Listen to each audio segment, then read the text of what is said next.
Commodus was a Roman emperor part of the Nerva Antonine dynasty. He had a passion for gladiatorial combat and is known as the emperor who brought about the beginning of the fall of Rome. So naturally, we have a lot of media about him. In order of release, the first one we'll be looking at is The Rebel Gladiator. This is an Italian film from 1962. It takes place from when Commodus first becomes emperor and ends with his death. It's 180 AD. Commodus just became emperor, so the first thing he should obviously do is kidnap a woman, Armenia, from a nearby tribe. Armenia's boyfriend is Ursus, a strong Christian soldier who would make a magnificent gladiator. Since Commodus must obviously show off his physical prowess at every opportunity, this instigates a plot filled with Commodus and Ursus battling it out as much as possible, while an assassination plot is hatched in the background. I watched the dub version, which was pretty good overall. Our main gladiator, Ursus, played by Dan Vaudis, was obviously not cast for his acting skills. Nope, he's here specifically to show off his big muscles. The actor for Emperor Commodus, Alan Steele, was entertaining, even with the cliche dialogue. No sex and nudity, just a background romance with two people who were cast for their looks. This is here for you Gladiator film fans. There are tons of battles, never-ending battles, both gladiatorial and other. This was the 60s though, so nothing gory, just lots of fake blood. It's 98 minutes long, not rated, but I'd say about 13 plus for lots of fake violence. Next is The Fall of the Roman Empire. This is an American film from 1964. It starts near the end of Emperor Marcus Aurelius's reign and ends with the death of Commodus. The dying emperor Marcus Aurelius fears for the future of Rome and so plans to make Livius, a soldier, his heir instead of his son. However, history plays out and Commodus becomes emperor. From here we watch as Commodus does everything wrong. The script centers around the relationship between Livius and Commodus, two people who consider each other like brothers, but having opposing ideas on how to run an empire. Livius is also in love with Commodus's sister, Lucilla. Marcus Aurelius is played by the amazing Alec Guinness, and in my opinion, he and James Mason, who played a Greek ex-slave, were the only really good performances. What stood out the most was not the acting or the script. Instead, it was the magnificent cinematography, sets, and costumes that took center stage. There is a lot of romance, but no sex or nudity. This is filled with tons of action-packed sequences, mostly large-scale war battles. There is also a fairly intense off-road chariot race. The actual violence was super unrealistic. When a guy is getting his hand burned off, he's having a conversation with us about why he shouldn't scream. It's 185 minutes long, rated 13 plus. Up next is The Two Gladiators. This is an Italian film from 1964. It takes place from when Commodus first becomes emperor and ends with his death. Imagine Commodus had a secret twin brother, Lucius. Lucius finds out and is like, oh, everyone hates the emperor, so does that mean I have to be the emperor? Everyone around him, including his best friends, are like, yes. Lucius says, okay, I guess I'll do what I'm told since I'm a soldier. Lucius will be happy as long as there's fighting and gets the girl. The whole script feels like a weird, soapy fanfiction. I watched this in English. The dubbing did not feel out of place, but the acting seemed to be almost purposely bad. Lucius is played by Richard Harrison and Commodus by Mimo Palmera. I could not take this movie seriously at all. Commodus is sexually harassing this one girl constantly throughout the movie, but there is no actual sex or nudity. This is some of the most laughable fighting I have ever seen. Soldiers are whacking people with their swords, like their clubs, and the people just kind of shrug it off and then a few seconds later fall over dramatically. It's 100 minutes long, not rated, but I'd say about 13 plus for very silly violence and bad life lessons. Now let's look at Sword of the Empire. This is an Italian film from 1964. It takes place from the middle of Commodus's reign and ends with his death.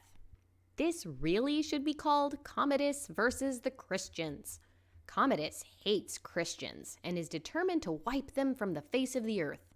Meanwhile, a Roman consul, Quintus Marcus, is trying to save Rome from barbarians. With the help of his soldiers, gladiators, and the Christians, he will save Rome from Commodus. This is a very different Commodus from the last two. He may like fighting, but he's not very good at it. I would say the acting was mediocre at best. There were two side comedic characters who I really enjoyed. This Commodus really likes abusing women.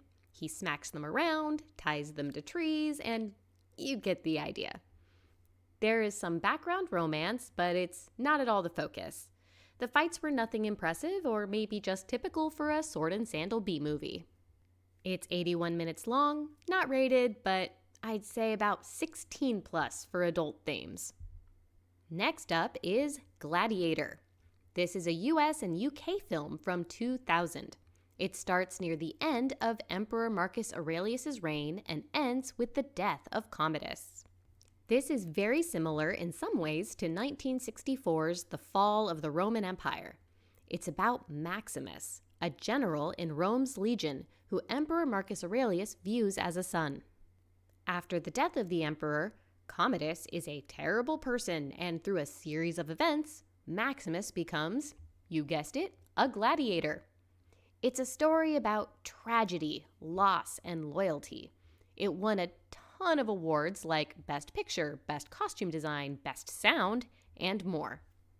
Commodus is played by Russell Crowe, who won some Best Actor awards for his performance, which I believe were well deserved. Marcus Aurelius was played by Richard Harris. Commodus is played by Joaquin Phoenix, who also won an award for playing a very unhinged version of the character. He reminded me more of Caligula or Nero. There are some uncomfortable Caligula-type sexual scene vibes, but nothing graphic. There's a background romance, but it's not the focus.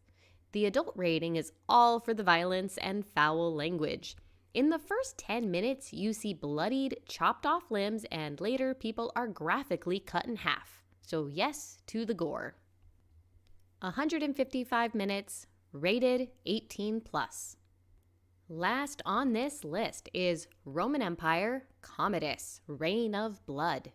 This is a US and Australian docudrama from 2016. It takes place from Commodus's teenage years and ends with his death.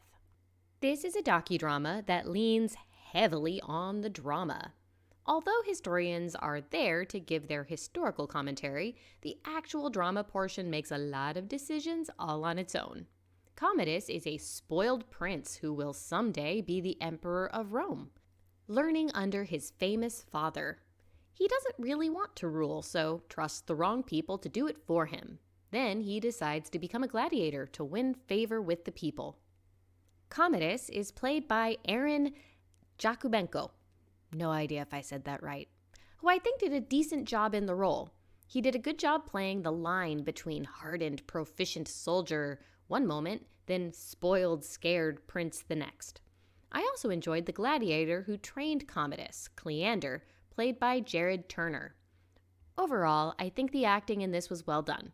But my favorite was actually the narrator, Sean Bean, because Sean Bean.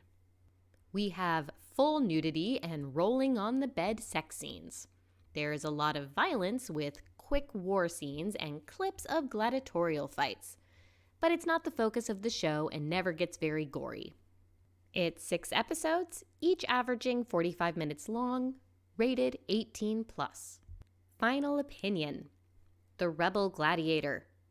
Do you really just want to know which of these have the most bodybuilders and gladiatorial fights? Here you go.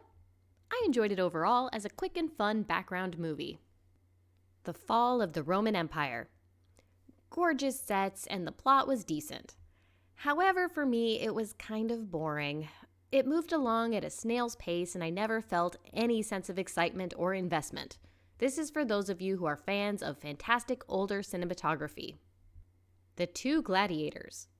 Between the bad dialogue, low budget, and ridiculous fake fighting, I would say this is perfect for you lovers of so awful it's funny B-movies. Sword of the Empire. This had a really weak and sometimes nonsensical plot. I had a hard time staying awake. I cannot recommend it to anyone. Gladiator. This is by far the best option in every category you can think of, except possibly historical accuracy. If you haven't seen this yet, I recommend you do so now. Roman Empire Commodus, Reign of Blood. Although this is a docudrama, I have heard it's not great on the historical accuracy, but this is the best you're going to get for that of all these options. In my opinion, still entertaining and worth the watch. Thank you so much for watching. Please check out my playlists for more movie and TV comparisons and how to watch historical media in chronological order. Happy watching!